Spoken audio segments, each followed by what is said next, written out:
स्मारकबाट पनि माथि लालीगुराँस टोलमा तपाईलाई लिएर आइसकेको छु 23.5 धुरमा।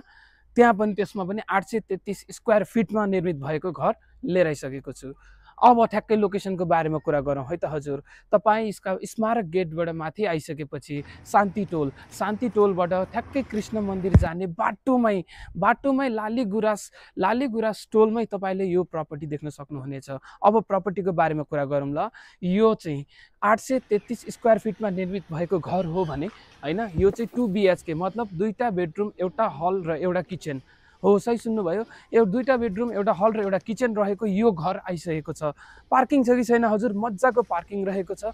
23.5 धुर भनिसकेपछि तपाईँको यसको पछाडि पनि मजाले तपाईँलाई पहिला सुरुमा त है मजाको काठको बोट रहेको छ।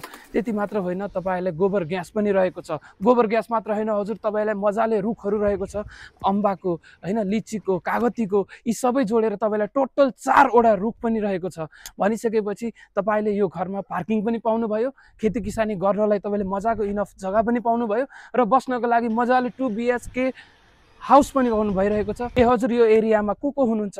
सबै अधिकारी हुनुहुन्छ। सक्दोभन्दा सक्दो छिटो हामीलाई सम्पर्क गर्नुहोला। Thank you so much.